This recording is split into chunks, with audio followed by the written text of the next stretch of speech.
Welcome back to Beenos learning class. ഇന്ന് നമ്മൾ 7ാം ക്ലാസ്സിലെ ബേസിക് സയൻസിൻ്റെ 5ാമത്തെ ചാപ്റ്റർ ആയിട്ടുള്ള മനുഷ്യ ശരീരം ഒരു വിസ്മയം, ദഹനവും ശ്വസനവും. ഇതിൻ്റെ 2 പാർട്ട് ഞാൻ ഇട്ടിട്ടുണ്ട്.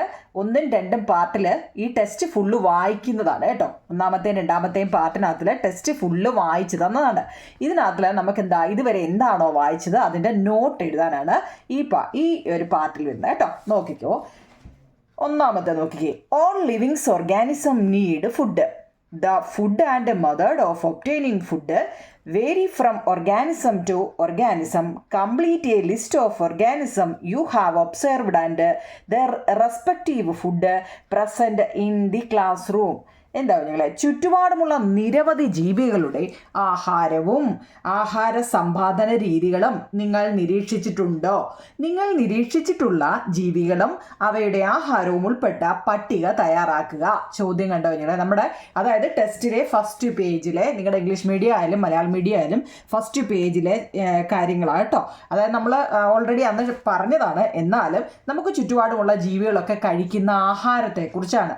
ഇംഗ്ലീഷ് മീഡിയക്കാർക്ക് ഇംഗ്ലീഷ് എഴുതിയെടുക്കണം, മലയാളം മീഡിയക്കാർ മലയാളം എഴുതി വെക്കണം. ഇത് രണ്ടും ഞാൻ എഴുതിയിട്ടുണ്ട്. അതൊക്കെ നിങ്ങളുടെ ഭാവിയിൽ ഉപകരിക്കും കേട്ടോ. അത് കാരണം ഇങ്ങനെ തന്നെ പഠിക്കുന്നതാണല്ലേ. ഇപ്പം നോക്കിയേ, കൗ എന്ന് വെച്ചാൽ പശുവാണ്. പശു എന്തെല്ലാമാണ്? ഗ്രാസ്, ഹേ, കാറ്റിൽ കേക്ക്, അതായത് പുല്ല്, വൈക്കോല്, പിണ്ണാക്ക്. ഇതിൻ്റെ എല്ലാം മലയാളം ഉണ്ട്. അപ്പം ഇംഗ്ലീഷിൽ അറിയാൻ വയ്യാത്തതിൻ്റെ മലയാളം ഉണ്ട്. മലയാളത്തിലും പഠിക്കാം, ഇംഗ്ലീഷിലും പഠിക്കാം. ഇല്ലയോ? നിങ്ങൾ എളുപ്പമല്ലേ? ഇനി ഗോട്ട്, ആടാണെങ്കിലോ ലീവ്സ്, ഫ്രൂട്ട്സ്, കാറ്റിൽ കേക്ക്. കാറ്റിൽ കേക്ക് എന്ന് വെച്ച് കഴിഞ്ഞാൽ എന്താ പറഞ്ഞാൽ പിണ്ണാക്കിൻ്റെ കേട്ടോ. പിണ്ണാക്കെന്ന് നമ്മൾ പറയത്തില്ലേ, പശുവിനൊക്കെ കൊടുക്കുന്ന പിണ്ണാക്ക്, അതിൻ്റെ ഇംഗ്ലീഷാണ് കാറ്റിൽ കേക്ക്. ഇനി ക്യാറ്റ്, പൂച്ചയാണെങ്കിലോ റാറ്റ്, ഫിഷസ്, മീറ്റ്. ബിയർ, കരടിയാണെങ്കിലോ ഹണി, ഫ്രൂട്ട്, മീറ്റ്. തേന്, കായ്കനികൾ, മാംസം. നമുക്ക് ഇഷ്ടമുള്ള എന്ത് വേണമെങ്കിലും എഴുതാം. ഇനി ഞാൻ എഴുതിയത് തന്നെ എഴുതണമെന്ന് പറയുന്നില്ല. നിങ്ങൾക്ക് ഇഷ്ടമുള്ളതും നിങ്ങൾക്ക് അറിയാവുന്നതും ഏതാണെന്ന് വെച്ചാൽ അത് എഴുതിയാൽ മതി കേട്ടോ. ഞാൻ എഴുതിയത് തന്നെ എഴുതണമെന്ന് ഞാൻ പറയുന്നില്ല കേട്ടോ നിങ്ങൾ. അതായത് ഏത് ജീവിയാണെങ്കിലും അതെന്താണ് ആഹാരം കഴിക്കുന്നതെന്നാണ് നമ്മുടെ 1ാമത്തെ ക്വസ്റ്റ്യൻ. അതിനകത്തിൽ റാബിറ്റ്, മുയലാണെങ്കിൽ ലീവ്സ്, വെജിറ്റബിൾ, ട്യൂബേഴ്സ്. ട്യൂബേഴ്സ് എന്ന് വെച്ചാൽ കിഴങ്ങുകൾ എന്നാണ് കേട്ടോ. കിഴങ്ങെന്ന് പറയത്തില്ലേ, ട്യൂബേഴ്സ് കിഴങ്ങ്. ഹ്യൂമൻ, മനുഷ്യനാണെങ്കിലോ കുക്ക്ഡ് ഫുഡ് അല്ലെ, കുക്ക്ഡ് റൈസ് അല്ലേ, എന്ന് വെച്ചാൽ കുക്ക്ഡ് റൈസ് എന്ന് വെച്ചാൽ ചോറ്. വെജിറ്റബിൾസ്, ഫിഷ് അല്ലേ, എല്ലാം കഴിക്കുന്നതാണ് ഹ്യൂമൺ. എലിഫൻറ്റോ, എലിഫൻ്റ് ഒരു വെജിറ്റേറിയൻ അല്ലേ. Leaves, fruits, vegetable. ലയൺ ആണെങ്കിലോ മീറ്റ്, പിന്നെന്താ other animals. Snake, പാമ്പോ, rat, frog, എലി, തവള. ക്രോ, കാക്കയാണെങ്കിലോ മീറ്റ്, ഫിഷ്, കുക്ക്ഡ് ഫുഡ് കേട്ടോ. ഇപ്പം ഞാൻ 2-3 എണ്ണം വീതം തന്നിട്ടുണ്ട്. നിങ്ങൾക്ക് ഇഷ്ടമുള്ള 3 എണ്ണം മിനിമം അറിഞ്ഞിരിക്കണേ കുഞ്ഞുങ്ങളെ കേട്ടോ. അതായത് ഫസ്റ്റ് 1ാമത്തെ ക്വസ്റ്റ്യൻ എന്ന് വെച്ച് കഴിഞ്ഞാൽ നമുക്ക് ചുറ്റുപാടുമുള്ള ജീവികൾ, അത് ഇംഗ്ലീഷോ മലയാളത്തിലോ ആയിക്കോട്ടെ, നമുക്ക് ചുറ്റുപാടുമുള്ള ജീവികൾ എന്തൊക്കെ ആഹാരങ്ങളാണ് കഴിക്കുന്നതെന്നാണ് 1ാമത്തെ ക്വസ്റ്റ്യൻ കണ്ടോ. ഇത് എഴുതിയെടുക്കണേ നിങ്ങൾ. ഇംഗ്ലീഷുകാർ ഇംഗ്ലീഷിലും എഴുതിയെടുക്കണം, മലയാളം മീഡിയക്കാർ മലയാളത്തിൽ എഴുതിയെടുക്കണം. അതല്ല രണ്ടും എഴുതിയെടുത്താൽ അത്രയും കാര്യം. കാരണം എന്താണെന്നറിയോ, നിങ്ങൾക്ക് പഠിക്കാൻ നല്ല എളുപ്പമായിരിക്കും അപ്പം കേട്ടോ. അപ്പോൾ കാര്യം പറഞ്ഞ് പഠിക്കാം. എന്തെങ്കിലും പഠിച്ചു എന്നല്ല, ഒരു സെൻറ്റൻസ് എഴുതിയാൽ അത് എന്താണെന്ന് മനസ്സിലാക്കി പഠിക്കാം. ഓക്കെ ആണോ? ഇനി 2ാമത്തെ ചോദ്യം നോക്കിയേ. Classify the living organism in the table into herbivore, carnivore, omnivore. എന്താണ് ഈ ഹെർബിവോറും കാർണിവോറും? ഓർമ്മയുണ്ടോ നിങ്ങളെ? അതായത് ഹെർബിവോർ എന്ന് വെച്ചാൽ എന്താണ്? സസ്യാഹാരി അല്ലേ, സസ്യങ്ങളെ മാത്രം കഴിക്കുന്നതാണ്. കാർണിവോർ എന്ന് വെച്ചാലോ മാംസാഹാരി, മാംസം മാത്രം കഴിക്കുന്നതാണ്. ഓമിനിവോർ എന്ന് വെച്ചാൽ മിശ്രാഹാരി, രണ്ടും കൂടി കഴിക്കുന്ന. അപ്പോൾ കുറേ എണ്ണത്തിൻ്റെ പേര് നമുക്ക് മിനിമം അറിഞ്ഞിരിക്കണം. ഞാൻ പറഞ്ഞിട്ടുണ്ട്. ഹെർബിവോർ എന്ന് വെച്ചാൽ സസ്യാഹാരിയാണ്. കൗവ്, ഗോട്ട്, റാബിറ്റ്, എലിഫൻറ്റ് അല്ലേ. കാർണിവോർ ആണെങ്കിലോ ടൈഗർ, ലയണ്, സ്നേക്ക്, വൂൾഫ്. ഓമിനിവോർ ആണെങ്കിലോ ഹ്യൂമൻ, ക്രോയ്, ക്യാറ്റ്, ബിയർ കേട്ടോ. എല്ലാം മലയാളം എഴുതി വെച്ചിട്ടുണ്ട് കുഞ്ഞുങ്ങളെ കേട്ടോ. അല്ല മലയാളം ഇംഗ്ലീഷും ഉണ്ട്, അതുകൊണ്ട് പേടിക്കേണ്ട. നിങ്ങൾക്ക് എല്ലാത്തിൻ്റെ വാക്കിൻ്റെ അർത്ഥം ഉൾപ്പെടെ നിങ്ങൾക്ക് പഠിക്കാം കേട്ടോ. എന്താ ഹെർബിവോർ എന്ന് വെച്ച് കഴിഞ്ഞാൽ സസ്യങ്ങളെ മാത്രം കഴിക്കുന്നതാണ്. ഇപ്പം പശു, ആട്, പിന്നെ ആന, ഇതെല്ലാം സസ്യങ്ങളെ അല്ലേ, സസ്യങ്ങൾ മാത്രം കഴിക്കുന്നതാണ്. പക്ഷേ മാംസങ്ങൾ ഇപ്പം ലയണ്, ടൈഗർ, പിന്നെ വൂൾഫ്, ഇതൊക്കെ എപ്പോഴും മറ്റ് ജീവികളെ കൊന്നു തിന്ന് ജീവിക്കുന്നതാണ് അല്ലേ. ഇത് രണ്ടും കൂടെ കൂടി ചേർന്നാണ് ഓമിനിവോർ അല്ലെങ്കിൽ മിശ്രാഹാരി. ഓക്കെ ആണോ കുഞ്ഞുങ്ങളെ? അടുത്തൊക്കെ 3ാമത്തേത് എന്താണ്? Nutrition. Nutrition is the process by which organism obtain and utilise food. എന്താണ് പോഷണം? എന്താ കുഞ്ഞുങ്ങളെ? ന്യൂട്രീഷൻ. എന്താണ് nutrition? Nutrition is the process by which organism obtain and utilise. ഇസഡാണ് ഇവിടെ കേട്ടോ. Utilise food. അതായത് പോഷണം എന്നാൽ എന്താണെന്നോ, ജീവികൾ ആഹാരം സ്വീകരിക്കുകയും അത് പ്രയോജനപ്പെടുത്തുകയും ചെയ്യുന്ന പ്രക്രിയയാണ് പോഷണം. ഓക്കെ ആണോ? ന്യൂട്രീഷൻ്റെ മലയാളം എന്താ? പോഷണം. ഓക്കെ ആണോ? അടുത്ത 4ാമത്തെ, what is the first stage of nutrition? നമ്മൾ അന്നേരം ക്ലാസ്സിൽ പാഠം വായിച്ചപ്പോൾ ഞാൻ പറഞ്ഞു ന്യൂട്രീഷൻ പ്രധാനമായിട്ട് 5 വിധമാണ്. 1 ഇൻജെക്ഷൻ, 2 ഡൈജഷൻ, 3 മൂന്നാമത്തെ അബ്സോർഷൻ, അത് കഴിഞ്ഞ് അസിമിലേഷൻ, പിന്നെ ഇജക്ഷൻ കേട്ടോ. അതിനെക്കുറിച്ച് നമ്മൾ അങ്ങോട്ട് പോവുകയാണ്. അപ്പോൾ ചോദ്യം എന്താ? വാട്ട് ഈസ്, ഇതൊക്കെ ഓരോ മാർക്കിൻ്റെ ചോദ്യം കേട്ടോ, ഒന്നും മിസ്സാക്കല്ലേ. What is the first stage of nutrition? ന്യൂട്രീഷൻ്റെ അല്ലെങ്കിൽ പോഷണത്തിൻ്റെ ആദ്യ ഘട്ടം എന്ന് പറഞ്ഞാൽ ഇൻജക്ഷൻ, ആഹാര സ്വീകരണമാണ്. ഓക്കെ ആണോ? 5ാമത്തെ, what are the changes that occur to food in the mouth? ആഹാരത്തിന് വായിൽ വെച്ച് എന്തൊക്കെ മാറ്റങ്ങൾ സംഭവിക്കുന്നു? ഇതെല്ലാം ടെസ്റ്റിലെ ക്വസ്റ്റ്യൻ ആട്ടോ. What are the changes that occur to food in the mouth? നമ്മൾ വായിലോട്ട് ആഹാരം വെക്കുമെന്ന് പറഞ്ഞില്ലേ? അപ്പോൾ എന്തെല്ലാം മാറ്റങ്ങളാണ് വായിലോട്ട് വെക്കുമ്പോൾ ഉണ്ടാകുന്നത്? കുഞ്ഞുങ്ങളെ? It mix with saliva. അത് ഉമിനീരുമായിട്ട് ആദ്യമേ നമ്മൾ വായിലോട്ട് വെക്കുമ്പോഴേ നമ്മുടെ ഉമിനീരുമായിട്ട് അങ്ങ് ചേരും അല്ലേ? പിന്നെ ഇറ്റ് ഗെറ്റ്സ് ച്യൂഡ്, ചവയ്ക്കുന്നു. ഇറ്റ് ഗെറ്റ് മാസ്റ്റിക്കേറ്റഡ് അല്ലേ? മാസ്റ്റിക്കേറ്റഡ്. പിന്നെ it gets out into piece. ഉമിനീരുമായിട്ട് അത് കലരുന്നുണ്ട്. കടിച്ചു അല്ലെ? വായിലോട്ടിടുമ്പോൾ നമ്മൾ പല്ലുമായിട്ട് കടിച്ചു മുറിക്കപ്പെടുന്നു. പിന്നെ നമ്മൾ ചവച്ചരയ്ക്കപ്പെടുന്നു. ഈ ചവയ്ക്കുമ്പോൾ നമ്മുടെ നാക്കാണ് ഈ പല്ലിൻ്റെ ഇവിടോട്ട് ഇതിനെ തള്ളി വിടുന്നത് ചവയ്ക്കാൻ വേണ്ടി കേട്ടോ. അപ്പോൾ നിങ്ങൾക്ക് അറിയാവുന്ന ഇത് തന്നെ എഴുതണമല്ലോ. നിങ്ങൾക്ക് എന്തോ അറിയാമോ? ഞാൻ എപ്പോഴും പറയുന്നു, നിങ്ങൾക്ക് അറിയാവുന്ന കാര്യങ്ങൾ എഴുതുക. അറിയാൻ വയ്യാത്തതുകൊണ്ടാണല്ലോ നമ്മൾ മറ്റു നോട്ട് നോക്കുന്നത്. അപ്പോൾ അറിയാവുന്ന കാര്യങ്ങളുണ്ടെങ്കിൽ അത് എഴുതുക, അറിയാൻ വയ്യാത്തത്. ഇപ്പം ഉമിനീരുമായിട്ട് കലർന്നു, കടിച്ച് മുറിക്കപ്പെടുന്നു, ചവച്ചരയ്ക്കപ്പെടുന്നു എന്നൊക്കെ നമ്മളൊരു ആഹാരം എന്ത് സാധനമായാലും വായിലോട്ട് വെക്കുമ്പോൾ എന്തൊക്കെ മാറ്റങ്ങൾ സംഭവിക്കുന്നു എന്നുള്ളതാണ് കേട്ടോ. 5ാമത്തെ ഓക്കെ ആണോ? നിങ്ങൾ എടുക്കണേ കേട്ടോ. അടുത്തത് 6ാമത്തെ. ഇനി നമ്മൾ അപ്പോൾ അത് ന്യൂട്രീഷൻ്റെ ഫസ്റ്റ് സ്റ്റേജ് എന്താണെന്ന് കഴിഞ്ഞു. ഇനി നമ്മൾ പഠിക്കുന്നത് പല്ലിനെ കുറിച്ചാണ്. ടീത്ത് അല്ലേ? പല്ലിൻ്റെ ഉപരിതല പാളി ഏതാണ്? Which is the outermost layer of the teeth? Which is the outermost layer of the teeth? പല്ലിൻ്റെ ഉപരിതല പാളി ഏതാണ്? ഇനാമൽ.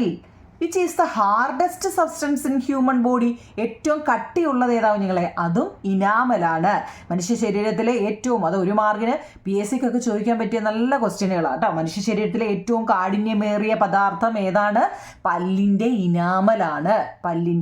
ഇനാമലാണ്. ഓക്കെ ആണോ? അടുത്ത 8ാമത്തെ, വാട്ട് ആർ മിൽക്ക് ടീത്ത്? നമ്മൾ പല്ലിനെ കുറിച്ചായേ. അപ്പോൾ മിൽക്ക് ടീത്ത് എന്താണ്? പാൽപ്പല്ലുകൾ. ഇൻഫാൻറ്റ് എന്ന് വെച്ചാൽ കുഞ്ഞുങ്ങളെ? കുഞ്ഞുങ്ങളുടെ ഇംഗ്ലീഷാണ് ഇൻഫാൻറ്റ് എന്ന് കേട്ടോ, ഓർത്തോണേ. ഇൻഫാൻറ്റ് എന്ന് വെച്ചാൽ എന്താണ്? കുഞ്ഞുങ്ങൾ. Teeth development start around the age of 6 months. These teeth are known as milk teeth.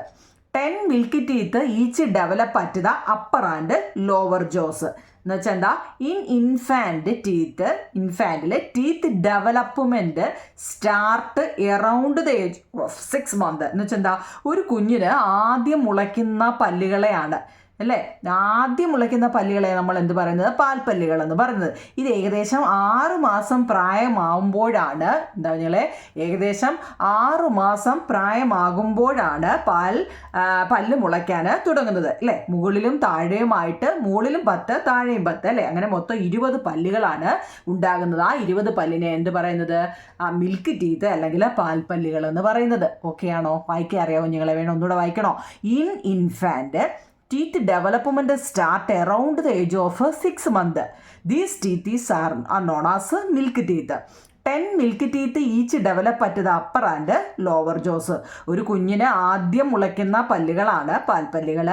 ഏകദേശം 6 മാസം പ്രായമാകുമ്പോഴാണ് പല്ല് മുളയ്ക്കാൻ തുടങ്ങുന്നത് അല്ലേ? മുകളിലും താഴെയുമായിട്ട് 10 വീതം. അങ്ങനെ ആകെ 20 പാൽപ്പല്ലുകളാണ് ഉണ്ടാകുന്നത് ആണല്ലോ. എന്നാൽ ഈ പാൽപ്പല്ല് പൊഴിഞ്ഞു പോയതിന് ശേഷം പിന്നീട് ഉണ്ടാകുന്ന ഏതാ? Permanent teeth. എന്താണ്? സ്ഥിരദന്തങ്ങൾ. Permanent teeth. ഇതെല്ലാം ഞാൻ വായിച്ച് ടെസ്റ്റിലുള്ളതാ, എന്നാലും നമുക്ക് ക്വസ്റ്റ്യൻ ആൻസർ വേണ്ടേ? Permanent teeth are those that replace milk teeth when they fall off. Permanent teeth break or fall of new teeth will not grow in its place. വാക്കുകളെല്ലാം കറക്റ്റായിട്ട് അറിയാൻ വേണ്ടി ഓരോ വാക്കുകളും ഞാൻ എടുത്തെടുത്ത് പറയുന്നത് കേട്ടോ. Permanent teeth are those that replace milk teeth when they fall off. Permanent teeth break or fall of new teeth will not grow in its place. അതായത് പാൽപ്പല്ലുകൾ കൊഴിഞ്ഞു പോയതിന് ശേഷം പിന്നീട് മുളയ്ക്കുന്ന പല്ലുകളാണ് എന്ത് സ്ഥിരദന്തങ്ങൾ അല്ലെങ്കിൽ പെർമനൻ്റ് ടീത്ത് എന്ന് പറയുന്നത്. ഇവ പൊട്ടിപ്പോവുകയോ അല്ലെ ഇളകിപ്പോവുകയോ ചെയ്താൽ ആ സ്ഥാനത്ത് പുതിയ പല്ലുകൾ ഉണ്ടാകുന്നില്ല എന്നാണ് പറയുന്നത്. ഓക്കെ ആണോ നിങ്ങൾ? അപ്പം മിൽക്ക് ടീത്ത് എന്നാൽ എന്ത്, പെർമനൻ്റ് ടീത്ത് എന്നാൽ എന്ത്? ഓക്കെ ആണല്ലോ? 9 ക്വസ്റ്റ്യൻ ആൻസറായി. ഓർഡറിൽ തന്നെ പഠിക്കണം കേട്ടോ. അപ്പം നമുക്ക് എളുപ്പം വൃത്തിയായിട്ട് പഠിക്കാൻ പറ്റും. നോക്കിക്കേ അടുത്ത് എന്താണ് മോളാർസ്? പല്ലിൻ്റെ ഓർമ്മയുണ്ടോ? മോളാറ് പ്രീ മോളാറും ഒക്കെ ഓർമ്മയുണ്ടോ നിങ്ങളെ? അണപ്പല്ലുകൾ എന്നാൽ എന്താ?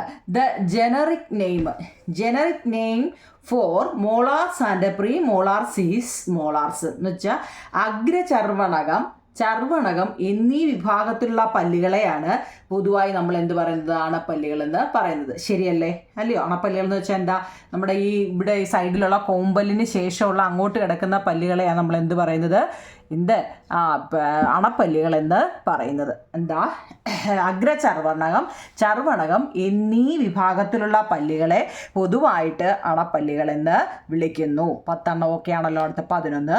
Find out the features of teeth in carnivores animals and herbivores animals and understand how closely the shape of the teeth is related to their food habit. എന്തുവല്ല മനസ്സിലായോ നിങ്ങൾ? അതായത് ഹെർബിവോർസ് ആനിമലും കാർണിവോർസ് ആനിമൽ, അത് carnivores എന്ന് വെച്ചാൽ മാംസാഹാരികളും herbivore എന്ന് വെച്ചാൽ സസ്യാഹാരികളുമായ ജീവികളുടെ പല്ലുകളുടെ പ്രത്യേകത. നമ്മൾ ഒരു പുലിയുടെയോ എന്തിൻ്റെയോ ഒരു പടം അതിൽ തന്നിട്ടുണ്ട്, ഓർമ്മയുണ്ടോ എന്ന് പറഞ്ഞത്? അതിൻ്റെ പ്രത്യേകത അവയുടെ ആഹാര രീതിയുമായിട്ട് എത്രമാത്രം ബന്ധപ്പെട്ടിരിക്കുന്നു. അത് വളരെ ഇമ്പോർട്ടൻ്റ് ഒരു ചോദ്യം കേട്ടോ. നിങ്ങളെ കാർണിവോർസും ഹെർബിവോർസിലെ ആനിമലുടെ പല്ലുകളുടെ പ്രത്യേകത എന്തുവാന്ന് കേട്ടോ. അവയുടെ പ്രത്യേകത എന്താവും ഞങ്ങളെ? The canines of carnivores are much developed and it help in biting and tearing meat. ഞങ്ങളെ ദ canines കോമ്പല്ലേ of carnivores are much developed and it help in biting and tearing meat. എന്നാലോ incisors in herbivores help to bite and tear the food and pre molars and molars to masticate the food. വല്ല മനസ്സിലായോ എന്തോ നിങ്ങളെ? അതായത് മാംസാഹാരികൾ, ഈ മാംസം മാത്രം കഴിക്കുന്ന ജീവികളുണ്ടല്ലോ, അതിൻ്റെ കോമ്പല്ലുകൾ വളരെയേറെ വികാസം പ്രാപിച്ചിരിക്കുന്നു. അതിൻ്റെ പല്ലിൻ്റെ പ്രത്യേകത ഇപ്പോൾ സിംഹത്തിൻ്റെയും പിന്നെന്താ ടൈഗറിൻ്റെ ഒക്കെ വാ തുറന്ന് നോക്കുമ്പോൾ അറിയാം 4 പല്ലില്ലേ, മുകളിൽ താപ്പോട്ടും താഴേന്ന് മേപ്പോട്ടും ഒക്കെ ഇരിക്കുന്നത്. അത് തന്നെ മാംസാഹാരികളുടെ കോമ്പലുകൾ വളരെയേറെ വികാസം പ്രാപിച്ചിരിക്കുന്നു. ഇവ മാംസം കടിച്ചു കീറാൻ സഹായിക്കുന്നു. എന്നാൽ സസ്യാഹാരികൾ നമ്മളൊക്കെ സസ്യാഹാരി അല്ലേ, നമുക്ക് ഉളിപ്പല്ലുകൾ നമ്മൾ ആഹാരം കടിച്ചു മുറിക്കാനും അണപ്പല്ലുകൾ എന്ത് ചെയ്യുന്നു? ആഹാരം ചവച്ചരയ്ക്കാനും സഹായിക്കുന്നു. നമുക്ക് ഉളിപ്പല്ലുകൾ വെച്ച് നമ്മൾ എന്തൊക്കെയാണ് ചെയ്യുന്നത്?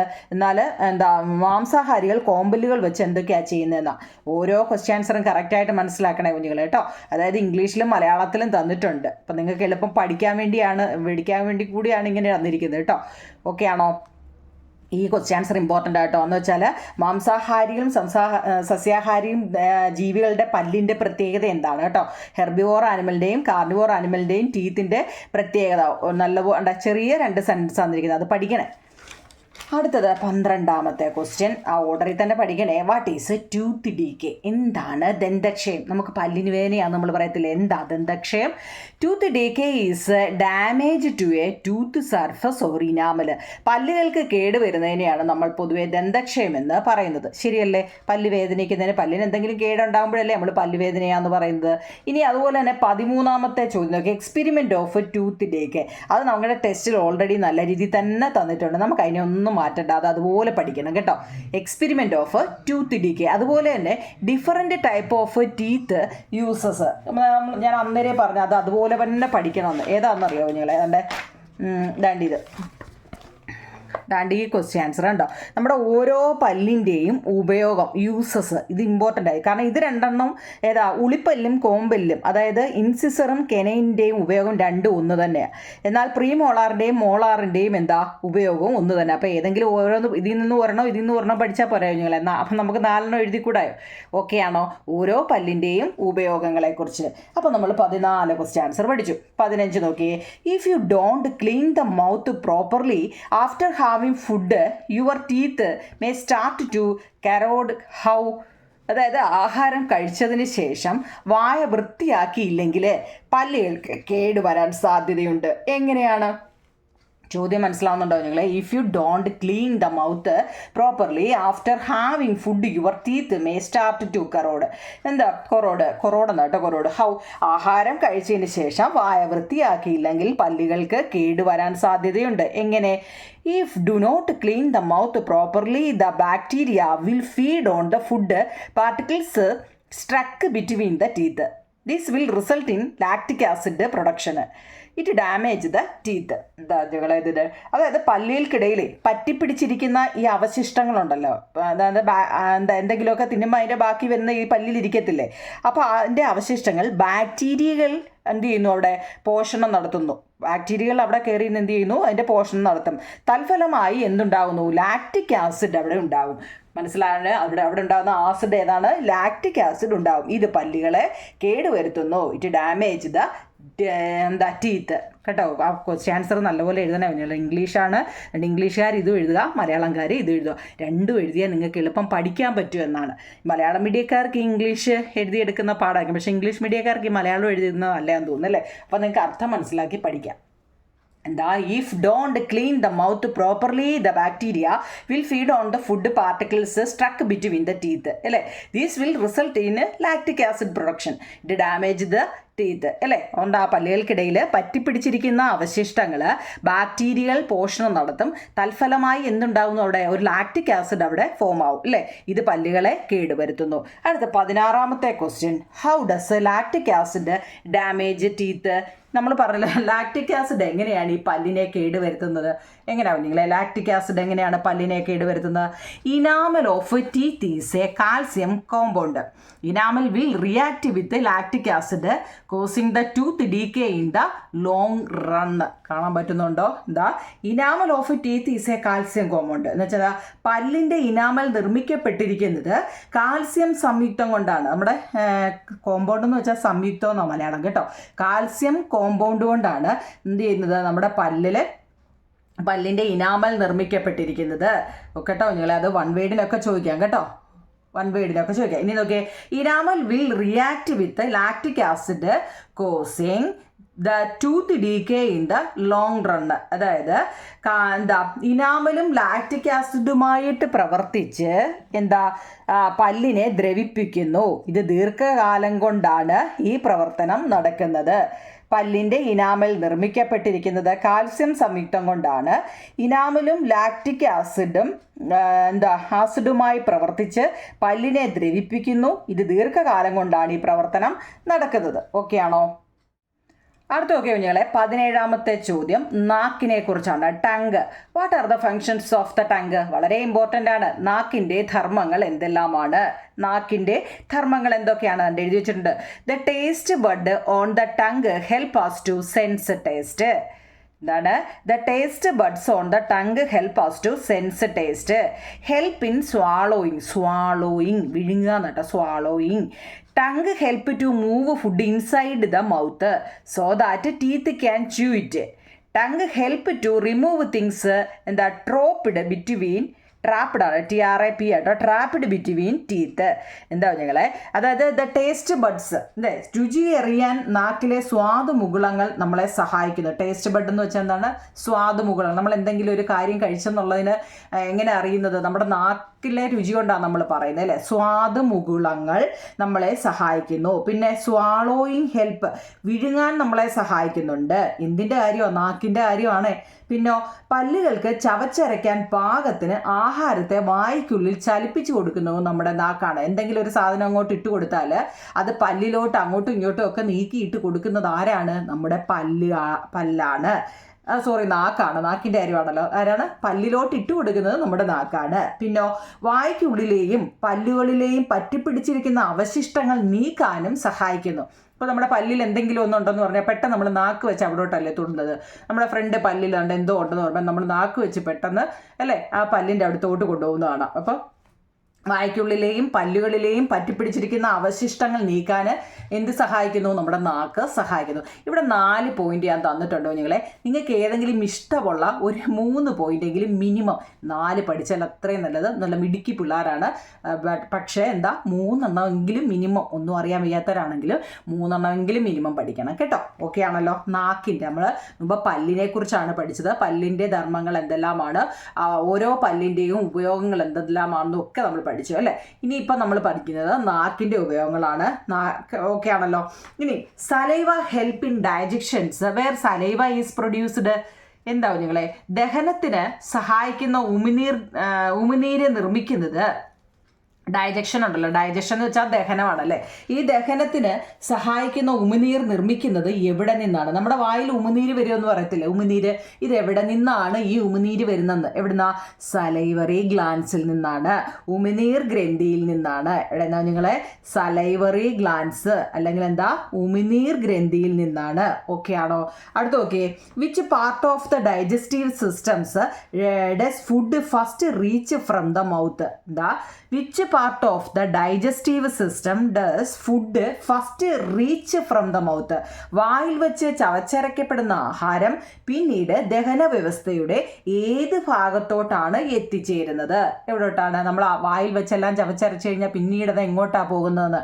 അന്നനാളത്തിലേക്ക്. അതായത് ഈസോഫഗസ്. ഇവിടെ ഓ അവിടെ സൈലൻ്റ് ആകും. ഓസോഫഗസ് നമ്മൾ പറയത്തില്ല കേട്ടോ. ഓ അവിടെ സൈലൻ്റ് ആണ്. ഈ ആണ് നമ്മൾ പറയേണ്ടത്. ഈസോ. ഓ എഴുതണേ കേട്ടോ. പക്ഷെ നമ്മൾ ഉച്ചരിക്കുന്നത് ഈസോഫഗസ്. ഓക്കെ ആണോ? അന്നനാളം എന്നാണ് എൻ്റെ മലയാളം. എന്താണ് ഈസോഫഗസ് എന്ന് വെച്ച് കഴിഞ്ഞാൽ? The oesophagus is a long tube. അന്നനാളത്തിൻ്റെ പടം നിങ്ങളുടെ ടെസ്റ്റിലുണ്ട് കേട്ടോ. നോക്കട്ടെ. അന്നനാളം വേണ്ടോ? ഇതാ കണ്ടോ? നീളമുള്ളൂ. കണ്ടോ? നീളമുള്ളത് കണ്ടോ?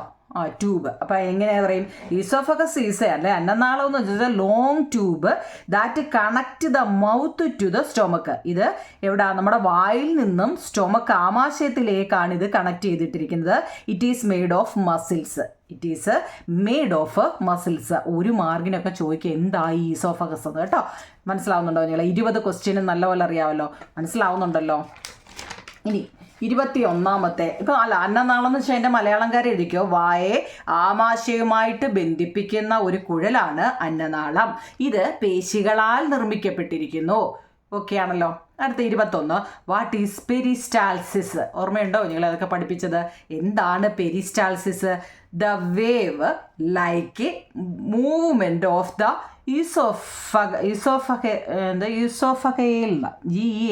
ഈസോഫഗൽ wall help food to reach the stomach. This movement is called peristalsis. അതായത് നമ്മുടെ അന്നനാള ഭിത്തിയുടെ തരംഗ രൂപത്തിലുള്ള ചലനം കൊണ്ട് നമ്മൾ എന്തെങ്കിലും വായിലോട്ട് ഇട്ട് കൊടുത്താൽ വായിൽ നിന്നും ആ അന്നനാളത്തിലേക്ക് പോകത്തില്ലേ? പോകുന്നത് എങ്ങനെയാണ്? ചെറിയ മൂവ്മെൻ്റ് ഉണ്ട്, ചെറുതായിട്ട് ഇങ്ങനെ അനങ്ങി അങ്ങനെ ഉണ്ടാകുന്ന ആ ചലനം കൊണ്ടാണ് ആഹാരം നമ്മുടെ ആമാശയത്തിൽ എത്തുന്നത്. ഈ ചലനമാണ് എന്ത്? പെരിസ്റ്റാൾസിസ്. എന്താ നിങ്ങളെ? The wave like movement of the oesophageal wall എന്ന് പറഞ്ഞാൽ oesophageal wall help food to reach the stomach. This movement is called peristalsis. നമ്മുടെ അന്നനാള ഭിത്തിയുടെ തരംഗ രൂപത്തിലുള്ള ചലനം കൊണ്ടാണ് ആഹാരം ആമാശയത്തിൽ എത്തുന്നത്. ഈ ചലനമാണ് peristalsis. How does the digestions of food take place in stomach? ആമാശയത്തിൽ ആഹാരത്തിൻ്റെ ദഹനം നടക്കുന്നത് എങ്ങനെയാണ്? അത് നമ്മുടെ ടെസ്റ്റിൽ ഓൾറെഡി തന്നിട്ടുണ്ട് കേട്ടോ. ആമാശയത്തിൽ എങ്ങനെയാണ് നടക്കുന്നതെന്ന്. അത് അത്രയും വാരി വലിച്ച് ഞാൻ അതുകൊണ്ടാണ് എഴുതാൻ. നിങ്ങൾ ടെസ്റ്റിൽ എഴുതണം കേട്ടോ. ടെസ്റ്റിൽ അതുപോലെ എഴുതിയിട്ടുണ്ടോ നിങ്ങളെ? പിന്നെ ഞാൻ അതുകൊണ്ടാണ് ചിലത് റിപ്പീറ്റ് ചെയ്യാത്തത് കേട്ടോ. ചെറുകുടലിൻ്റെ ധർമ്മം എന്താണ്? അടുത്ത നോക്കൂ നിങ്ങൾ. അപ്പം നമ്മൾ പല്ലിൻ്റെ ധർമ്മം, പല്ലിനെ കുറിച്ച് നല്ലപോലെ പഠിച്ചു, നാക്കിനെ കുറിച്ച് നല്ലപോലെ പഠിച്ചു, അന്നനാളം എന്താണെന്ന് പഠിച്ചു. അന്നനാളത്തിൽ നിന്നും ആമാശയത്തിലോട്ട് കിടക്കുന്ന ആ വലിയ ട്യൂബ് ഉണ്ടല്ലോ, നീളമുള്ള ആ ട്യൂബിന് പറയുന്നത് എന്താ? അന്നനാളം എന്നാണ്. അതിൻ്റെ ചലനം അവിടെ ഇങ്ങനെ നേരെ അങ്ങ് ചെല്ലുമല്ലേ, ചെറിയൊരു മൂവ്മെൻറ്റോടെ എന്താ ചലിച്ചുകൊണ്ട് അതുകൊണ്ടാണ് അത് താപ്പോട്ട് പോകുന്നത് അല്ലേ. അതിനെ പെരിസ്റ്റാൾസിസ് എന്ന് പറയുന്നു. ഇനി നമ്മൾ ആമാശയത്തിൽ ചെന്ന് കഴിഞ്ഞാൽ പിന്നീട് അത് എങ്ങോട്ടാണ് പോകുന്നത്? ചെറുകുടലിലേക്ക് അല്ലേ. അപ്പോൾ ഈ ചെറുകുടലിൻ്റെ ധർമ്മം എന്താണ്? 23ാമത്തെ ചോദ്യമാണ്. ക്വസ്റ്റ്യൻ നമ്പർ കറക്റ്റായിട്ട് നമ്മൾ ഓർഡറിൽ തന്നെ എഴുതണം കേട്ടോ, കാരണം ആ പുസ്തകത്തിലെ ആ ഓർഡറിൽ തന്നെ എഴുതിയിരിക്കുന്നത്. ചെറുകുടലിൻ്റെ ധർമ്മം എന്താ? What is the functions of a small intestine in digestions? മനുഷ്യൻ്റെ ചെറുകുടലിന് 5 മുതൽ 6 മീറ്റർ വരെ നീളമുണ്ടെന്നോ. അയ്യോ നോക്കിക്കേ, നമ്മുടെ മനുഷ്യൻ്റെ ചെറുകുടലിനെ 5 മുതൽ 6 മീറ്റർ വരെ നീളമുണ്ടെന്ന്. ദഹനം പൂർത്തിയാകുന്നതും പോഷകഘടകങ്ങളെ ആഗിരണം ചെയ്യുന്നതും ഇവിടെ വെച്ചാണ്. ചെറുകുടലിൻ്റെ ആദ്യ ഭാഗത്ത് വെച്ച് കരൾ ഉൽപ്പാദിപ്പിക്കുന്ന പിത്തരസവും, അത് ഓർത്തോണേ കുഞ്ഞുങ്ങളെ, കരളാണ് എന്തുൽപ്പാദിപ്പിക്കുന്നത്? പിത്തരസം. ഒരു മാർക്കിനൊക്കെ ചോദിക്കുന്നതാണേ. അതുപോലെ ആഗ്നേയ ഗ്രന്ഥികൾ ഉൽപ്പാദിപ്പിക്കുന്നത് ആഗ്നേയരസവുമാണ്. ഇത് ഭാഗികമായിട്ട് ദഹിച്ച ആഹാരവുമായിട്ട് കലർന്ന് അവിടെ ദഹനം പൂർത്തിയാകുന്നു. എപ്പോഴും നമ്മൾ കഴിക്കുന്ന ആഹാരത്തിൻ്റെ ദഹനം പൂർത്തിയാകുന്നത് ചെറുകുടലിൽ വെച്ചാണ്. നമ്മൾ വായിലോട്ട് നമ്മളെ ഇതുവരെ പറഞ്ഞതെന്ന് ചുരുക്കി പറഞ്ഞാലേ, നമ്മളെ ചുറ്റുപാടുമുള്ള ജീവികൾ എന്തൊക്കെ കഴിക്കുന്നു എന്നാണ് ഫസ്റ്റ് പേജിൽ അല്ലേ. രണ്ടാമത്തേൽ എന്താണ് ന്യൂട്രീഷൻ അല്ലെങ്കിൽ പോഷണം എന്നാൽ എന്ത്? ഈ പോഷണത്തിന് 5 ഘട്ടങ്ങളുണ്ട് അല്ലേ. ഇഞ്ചക്ഷന്, ഡൈജക്ഷന്, പിന്നെ എന്താ അബ്സോർപ്ഷന്, അസിമിലേഷന്, പിന്നെ ഇജക്ഷന് അല്ലേ, ആഹാരം സ്വീകരിക്കൽ, പിന്നെ ദഹനം നടക്കുക, ആഗിരണം ചെയ്യുക, പിന്നെന്താ അസിമിലേഷൻ ഉണ്ട് അല്ലേ, എന്ന് വെച്ചാൽ എന്താ എല്ലായിടത്തും സ്പ്രെഡ് ആക്കുക അല്ലേ, പിന്നെന്താ വിസർജനം നടത്തുക. ഇങ്ങനെ 5 എണ്ണമാണെന്നാണ് പറഞ്ഞത്. അപ്പോൾ നമ്മൾ അതിൻ്റെ ഫസ്റ്റിൽ കിടക്കുന്നേ ഉള്ളൂ ഏതാ? ഇഞ്ചക്ഷനിൽ കിടക്കുന്നേ ഉള്ളൂ. ഇഞ്ചക്ഷൻ എന്ന് വെച്ചാൽ വായിൽ വെച്ച് കൊടുക്കുന്നതാണ് അല്ലേ, ആഹാരം സ്വീകരിക്കുകയാണ്. അപ്പോൾ ആ വായിൽ വെച്ച് സ്വീകരിക്കണമെങ്കിൽ ആദ്യമേ നമ്മുടെ പല്ലുകളെക്കുറിച്ചെല്ലാം പറഞ്ഞു, പിന്നെ നാക്കുകളെക്കുറിച്ച് പറഞ്ഞു, അത് കഴിഞ്ഞ് നമ്മുടെ വായിൽ നിന്നും ചവച്ചരച്ചതിൻ്റെ അതായത് ഉമിനീര് സലൈവയെക്കുറിച്ചൊക്കെ പറഞ്ഞു. അത് കഴിഞ്ഞിട്ട് ഉമിനീരുമായിട്ട് കൂടിക്കലർന്ന് ഫുഡ് പൈപ്പ് അല്ലേ, അന്നനാളത്തിലൂടെ അത് എവിടെ ചെല്ലുന്നു? നമ്മുടെ ആമാശയത്തിൽ എത്തുന്നു. ആമാശയത്തിൽ ചെല്ലുന്നത് ചെറിയ ചലനത്തിലൂടെയാണ് അല്ലേ, നേരിട്ടങ്ങ് ചെല്ലുക, ചെറുതായിട്ട് ചലിച്ച് നമുക്ക് അറിയാം. അങ്ങനെ ചലിച്ച് ചെല്ലുന്നതിനെയാണ് പെരിസ്റ്റാൾസ്. ആ ചലനത്തിന് പെരിസ്റ്റാൾസിസ് എന്ന് പറയുന്നു. അങ്ങനെ അത് ആമാശയത്തിൽ ചെന്നതിന് ശേഷം പിന്നീട് അത് എങ്ങോട്ട് പോകുന്നു? ചെറുതായ ദഹനം നടന്നതിന് ശേഷം ചെറുകുടലിലോട്ട് പോകുമ്പോഴാണ് ദഹനം കംപ്ലീറ്റ് ആകുന്നതെന്നാണ് പറയുന്നത്. നമ്മൾ കഴിച്ച ആഹാരത്തിൻ്റെ ദഹനം കംപ്ലീറ്റ് ആവുന്നത് ചെറുകുടലിൽ വെച്ചാണ്. ഇത്രയാണ് നമ്മൾ ഇതുവരെ പഠിച്ചത്. ദഹനം. അപ്പോൾ ചെറുകുടലിൻ്റെ ധർമ്മം എന്താണെന്ന് നമ്മളവിടെ മലയാളം മീഡിയക്കാർ ഇത് എഴുതിയെടുക്കണം കേട്ടോ. ഇപ്പം അടിയിൽ 3 തന്നിട്ടുണ്ട്. ഇംഗ്ലീഷ് മീഡിയക്കാർക്ക് ഇതും എഴുതിയെടുക്കണം. എന്താന്ന് നോക്കിക്കോ നിങ്ങളെ. Human small intestine is 5 to 6 metre long ആണല്ലോ. ഏകദേശം എത്ര കുഞ്ഞുങ്ങളെ? 5 മുതൽ 6 മീറ്റർ വരെ നീളമാണ്. It is here that the second stage of nutrition is completed. എന്നാൽ absorption of nutrients also take place in the small intestine. ഇനി bile produced by the liver and bile produced by the liver കേട്ടോ, ലിവറാണ്. And pancreas juice produced by the pancreas are mixed with partially digested food in the first part of the small intestine. These complete the digestion of a food. അത് നിങ്ങളുടെ test കിടപ്പുണ്ട് കേട്ടോ, അതുകൊണ്ടാണ് ഞാൻ വലിയ ഇതായിട്ട് പറയാത്തത്. ഇതിൽ കൂടുതൽ എന്തോ പറയാനല്ലേ, നല്ലപോലെ മനസ്സിലാവുന്നുണ്ടോ? ഇതങ്ങ് അതുപോലെ എഴുതിയെടുത്ത് പഠിക്കണം കേട്ടോ. ഇത് ഇമ്പോർട്ടൻ്റ് ആണ്. അതായത് നമ്മുടെ ചെറുകുടലിൻ്റെ ഫംഗ്ഷൻ എന്തെല്ലാമാണ്. ഓക്കെ ആണോ? അടുത്ത 24ാമത്തെ question. How do the nutrients in the digested food get absorbed into the blood? അതായത് ആഹാരത്തിലെ പോഷകഘടകങ്ങൾ എങ്ങനെയാണ് രക്തത്തിലേക്ക് ആഗിരണം ചെയ്യപ്പെടുന്നത്? നമ്മൾ അബ്സോർപ്ഷൻ പറഞ്ഞായിരുന്നല്ലോ. ഡൈജഷൻ കഴിഞ്ഞ ഏതാണ്? ഡൈജഷൻ കഴിഞ്ഞാൽ എന്താ കുഞ്ഞുങ്ങളെ? അതിൻ്റെ ഓർഡർ തന്നെ പഠിക്കണ്ടേ. ഡൈജഷൻ കഴിഞ്ഞ് കഴിഞ്ഞാൽ അബ്സോർപ്ഷൻ ആണല്ലേ. അബ്സോർപ്ഷൻ കഴിഞ്ഞാൽ പിന്നെ അസിമിലേഷൻ ആണ് കേട്ടോ, അസിമിലേഷൻ. അപ്പോൾ ആഹാരത്തിലെ പോഷക ഘടകങ്ങൾ എങ്ങനെയാണ് രക്തത്തിലേക്ക് ആഗിരണം, അബ്സോർപ്ഷനെ കുറിച്ച് ആഗിരണം ചെയ്യപ്പെടുന്നത് എങ്ങനെയാണ്? ചെറുകുടലിൻ്റെ ഭിത്തിയിൽ കാണുന്ന വിരലുകൾ പോലുള്ള സൂക്ഷ്മങ്ങളായ ഭാഗങ്ങളാണ് വില്ലസുകൾ. വില്ലി എന്നുണ്ട്, VILL. നിങ്ങളത് ഞാൻ പറഞ്ഞാൽ നിങ്ങൾ എന്തായാലും എനിക്കറിയാം ഫോൺ എടുത്ത് ഇടയ്ക്കിടയ്ക്കൊക്കെ നോക്കുന്നവരാണ്. അപ്പം നിങ്ങൾ വില്ലി എന്ന് അടിച്ചു കൊടുത്ത് നിങ്ങൾ നോക്കിയായിരുന്നോ നിങ്ങളെ? അപ്പം അതിൻ്റെ ആ പടം കണ്ടായിരുന്നോ? അത് നമ്മുടെ വിരലുകൾ ഇങ്ങനെ ഇരുന്ന് അനങ്ങുന്നത് പോലെയാണ്. നിങ്ങളതൊന്ന് നോക്കണേ. അതിപ്പോൾ ഇതുവരെയും ഫോൺ എടുക്കാത്ത കുഞ്ഞുങ്ങളാണ് നിങ്ങൾ, എനിക്കറിയാം കേട്ടോ. പക്ഷേ നിങ്ങളിത് നോക്കാനെങ്കിലും ഒന്ന് എടുത്ത് നോക്കണം കേട്ടോ. വില്ലീസിൻ്റെ പടം നിങ്ങൾ കാണുമ്പോൾ നിങ്ങൾക്ക് അത് മനസ്സിലാവും. പറയുന്നതിനെക്കാട്ടിൽ നിങ്ങളത് കണ്ട് മനസ്സിലാക്കാമെങ്കിൽ നിങ്ങൾക്ക് സംഭവം എന്തോ അത് പിടികിട്ടും. അതായത് ചെറുകുടലിൻ്റെ ഭിത്തിയിൽ കാണുന്ന വിരലുകൾ പോലുള്ള സൂക്ഷ്മങ്ങളായ ഭാഗങ്ങളാണ് വില്ലസ്. വില്ലസുകൾ. ഇവയിലൂടെയാണ് നാം കഴിക്കുന്ന ആഹാരത്തിലെ പോഷക ഘടകങ്ങൾ രക്തത്തിലേക്ക് ആഗിരണം ചെയ്യപ്പെടുന്നത്. എന്താ നിങ്ങളെ ആഹാരത്തിലെ പോഷക ഘടകങ്ങൾ എങ്ങനെയാണ് രക്തത്തിലോട്ട് ആഗിരണം ചെയ്യപ്പെടുന്നത്? അതായത് നമ്മൾ കഴിക്കുന്ന ആഹാരത്തിന്റെ നല്ലതും മണ്ടലും ഒക്കെ ഉണ്ടെന്ന് പറഞ്ഞില്ലേ, അപ്പം അതിന്റെ രക്തത്തിലോട്ട് ഇതെങ്ങനെയാണ് കയറുന്നത്? ചെറുകുടലിൻ്റെ ഭിത്തിയിൽ കാണുന്ന വിരലുകൾ പോലെയുള്ള സൂക്ഷ്മങ്ങളായ ഭാഗങ്ങളാണ് വില്ലസുകൾ. ഇവയിലൂടെയാണ് നാം കഴിക്കുന്ന ആഹാരത്തിലെ പോഷക ഘടകങ്ങൾ രക്തത്തിലേക്ക് ആഗിരണം ചെയ്യപ്പെടുന്നത്. Villi are the small finger like projections present in the wall of small intestine. Nutrients in the digested food are absorbed into the blood through the villi. ഇത്രയേ ഉള്ളൂ, ഇംഗ്ലീഷ് മീഡിയക്കാർക്ക് ഇത്രയേ ഉള്ളൂ കേട്ടോ. മനസ്സിലാവുന്നുണ്ടോ നിങ്ങളെ? എൻ്റെ മലയാളവും ഇംഗ്ലീഷും എഴുതിയിട്ടുണ്ട് കേട്ടോ. ഞാൻ വായിക്കുമ്പോൾ നിങ്ങൾക്ക് അതൊരു ഡിസ്റ്റർബ് ആയെങ്കിൽ നിങ്ങൾ എഴുതിയെടുത്തിട്ടൊന്ന് വായിച്ചു നോക്കണേ. ഓക്കെ, 24 ക്വസ്റ്റ്യൻ ആൻസറായി. അടുത്ത 25ാമത്തത് എന്താ?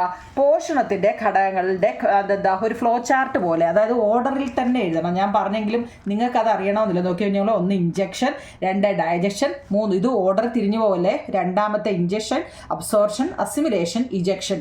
ആഹാരം സ്വീകരിക്കൽ, ദഹനം, ആഗിരണം, സ്വാംശീകരണം, വിസർജനം. ഇത് ഓർഡർ മാറ്റിയിട്ട് തരും, നിങ്ങളോട് നേരെ എഴുതാൻ ചോദിക്കും. അപ്പം കറക്റ്റായ ഓർഡറിൽ തന്നെ അറിയണം കേട്ടോ. ഇനി നമുക്ക് ഇപ്പം ഈ പറഞ്ഞ ആ ചാപ്റ്ററിൻ്റെ നമ്മൾ ഒന്നാമത്തെ ഫസ്റ്റ് ഡൈജഷനെ കുറിച്ചാണ് ഇപ്പോൾ ഈ പറഞ്ഞുകൊണ്ടിരിക്കുന്നത് എല്ലാം. അപ്പോൾ അതിൻ്റെ നോക്കിക്കേ, സലൈവറി ഗ്ലാൻസ് അല്ലെ ഉമിനീർ ഗ്രന്ഥിയുടെ ഒരു മാർക്കിന് ചോദിക്കുക, ഉമിനീർ ഗ്രന്ഥിയുടെ ഫംഗ്ഷൻ എന്താണ്? എന്താവും നിങ്ങളെ നമ്മുടെ ഉമിനീരിൻ്റെ ഗ്രന്ഥിയുടെ ഫംഗ്ഷൻ? പ്രൊഡക്ഷൻ ഓഫ് സലൈവ, ഉമിനീരിനെ ഉൽപ്പാദിപ്പിക്കുക എന്നുള്ള ജോലിയാണ് പുള്ളിക്കാരനുള്ളത്. ആർക്കാ? സലൈവറി ഗ്ലാൻസിന്. എന്നാൽ ഈസോഫഗസിൻ്റെ ജോലി എന്താ? Passes food from the mouth to the stomach, വായിൽ നിന്നും ആഹാരത്തെ ആമാശയത്തിലെത്തി കടത്തിവിടുക എന്നുള്ള ജോലിയാണ് ആർക്കുള്ളത്? ഈസോഫഗസ് അല്ലെങ്കിൽ അന്നനാളത്തിനുള്ളത്. അടുത്ത സ്റ്റൊമക്കിൻ്റെ ജോലി എന്താ? Stomach partial digestion of food, ആഹാരത്തിൻ്റെ ദഹനം നടത്തുന്ന സ്ഥലമാണ് എന്ത്? സ്റ്റൊമക്ക്. സ്മാൾ ഇൻറ്റസ്റ്റൈൻ ചെറുകുടൽ എന്ന് വെച്ചാൽ എന്താ? പോഷക ഘടകങ്ങളുടെ ആഗിരണം, absorption of nutrition. Large intestine അല്ലെ വൻകുടലിൻ്റെ ജോലിയോ? Absorption of water and salt, ജലത്തിൻ്റെ. ഇവിടെ സാൾട്ട് എന്ന് വെച്ചാൽ ഉപ്പല്ല കേട്ടോ, ഉപ്പല്ലേ കുഞ്ഞുങ്ങളെ. ജലത്തിൻ്റെയും ലവണത്തിൻ്റെയും ആഗിരണം. റെക്റ്റം എന്ന് വെച്ചാൽ മലാശയം. എന്താണ്? സ്റ്റോറേജ് ഓഫ് ഡൈജസ്റ്റീവ് വേസ്റ്റ് എന്ന് വെച്ചാൽ എന്താ? ദഹന അവശിഷ്ടങ്ങളുടെ ദഹനം. നമ്മുടെ വയറ്റിനകത്തിലെ എല്ലാ പ്രവർത്തനം കഴിഞ്ഞിട്ട് അതിൻ്റെ ദഹിച്ചതിന് ശേഷം ബാക്കി വരുന്ന അവശിഷ്ടങ്ങളെ സംഭരിച്ച് വെക്കുന്നതാണ് മലാശയം, റെക്റ്റം. ഓക്കെ ആണോ? അടുത്തത് റെസ്പിറേഷനാണ്. അപ്പോൾ നമ്മൾ ഡൈജഷൻ്റെ ഫുള്ളും കഴിഞ്ഞു. ഇനി അടുത്ത നമ്മൾ റെസ്പിറേഷനാണ്. അത് അടുത്ത ലിങ്കിലിടാം. ഓക്കെ, ഇത് ഫസ്റ്റ് നിങ്ങൾ ഇത്രയും എഴുതിയെടുത്ത് പഠിച്ചിട്ട് ആ കമൻറ്റ് ബോക്സിൽ പറയണം. എങ്കിലേ ഞാൻ എന്ത് ചെയ്യൂ, ആ സെക്കൻഡ് പാർട്ട് ഇടത്തുള്ളൂ. അതായത് ഫുൾ നോട്ട് ഞാൻ ഇടുന്നുണ്ട്.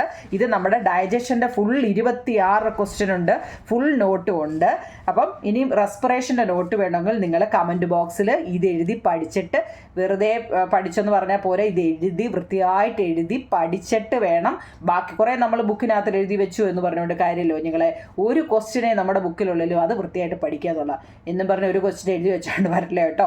എന്താ ഈ ചാപ്റ്ററിൻ്റെ പേര് എഴുതിയിട്ട്, കാരണം ഇതിപ്പോൾ നിങ്ങൾ റഫായിട്ടോ അല്ലെ സ്കൂളിൽ എങ്ങനെയായാലും വേണ്ടില്ല, കാരണം എല്ലാത്തിൻ്റെയും മലയാളവും ഇംഗ്ലീഷും നോട്ടുണ്ട്. ഒരു കുട്ടിക്കും ഒരു വാക്കിൻ്റെ അർത്ഥം അറിയാൻ വയ്യാതിരിക്കത്തില്ല കുഞ്ഞുങ്ങളെ, കാരണം അതിൻ്റെ എല്ലാ അർത്ഥം തന്നിട്ടുണ്ട് കേട്ടോ. ക്യാറ്റിൽ കേക്ക് എന്ന് വെച്ചാൽ പിണ്ണാക്കാണെന്നും, ഹേ എന്ന് വെച്ചാൽ വൈക്കോല്, നമ്മൾ കച്ചി എന്നൊക്കെ പറയത്തില്ലേ, അതാണ് കേട്ടോ. അപ്പം നിങ്ങളുടെ എന്ത് സംശയം ഉണ്ടെങ്കിലും കമൻറ്റ് ബോക്സിൽ പറയുക. ബാക്കി നോട്ട് വേണമെങ്കിലും കമൻറ്റ് ബോക്സിൽ പറയുക കേട്ടോ. എന്നിട്ട് അത് അറിഞ്ഞിട്ട് ഞാൻ ബാക്കി ഇടാം. ഓക്കെ, താങ്ക് യു നിങ്ങളെ, താങ്ക് യു.